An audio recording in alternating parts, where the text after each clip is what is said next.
చేరిన 3వ రోజే ప్రెస్ కాన్ఫరెన్స్ పెట్టడానికి ఏకైక కారణం, గతంలో నేను ఏదైతే పార్టీలో పనిచేయడం జరిగిందో ఆ పార్టీ ప్రభుత్వంలో ఉన్నప్పుడు ఏ పద్ధతులైతే అవలంబించి ప్రజల చేత చీత్కారానికి గురి కావడం జరిగిందో అదే పద్ధతిలో ఈరోజు కాంగ్రెస్ ప్రభుత్వం వైఖరి, మరి ముఖ్యంగా రేవంత్ రెడ్డి గారి విధానం కనిపిస్తా ఉంది. ఈ రోజు బీజేపీ రాష్ట్ర అధ్యక్షులు హర్ ఘర్ తిరంగా కార్యక్రమానికి వస్తా ఉన్నారు కదా, అదే మాదిరిగా ఈ శ్రావణ మాసంలో కుంకుమార్చన కార్యక్రమం జరుగుతుంది. వీలైతే వచ్చి వెళ్ళండి అంటే మా రాష్ట్ర అధ్యక్షుడు రామచంద్రరావు గారిని అడ్డుకోవడంలో ఆంతర్యం దాగి ఉంది.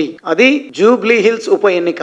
జూబ్లీ హిల్స్ ఉప ఎన్నికను దృష్టిలో పెట్టుకొని మాత్రమే ఈ సమాజం యొక్క సంఘటిత శక్తిని నీరుగార్చేటువంటి ప్రయత్నం చేస్తున్నారు. మీరు ఎంత రెచ్చగొట్టినా ఈ రోజు జూబ్లీ హిల్స్ లో ఉన్నటువంటి సబ్బండ వర్ణాలు బీజేపీ వైపు చూస్తా ఉన్నారు. ఈ రోజు ఒక దేశభక్తి, దైవభక్తితో ఉన్నటువంటి వాళ్ళ పైన ఒక మచ్చ వేసేటువంటి ప్రయత్నం మీరు ఏదైతే చేస్తా ఉన్నారో వారికి కూడా ఆత్మగౌరవం ఉంది. మరీ ముఖ్యంగా మా సోదరిమణులు, మహిళలు కుంకుమార్చనను అడ్డుకున్నటువంటి ఈ కుట్రలు కుతంత్రాలు చేస్తున్నటువంటి పార్టీని సందర్భం వచ్చినప్పుడు మేము బొంద పెడతామనే పద్ధతిలో ఈరోజు వారికి జరిగిన అవమానం విషయంలో మా అక్క చెల్లెళ్ళు చర్చించుకుంటా ఉన్నారు. తప్పకుండా తగిన రీతిలో బుద్ధి చెప్తారు.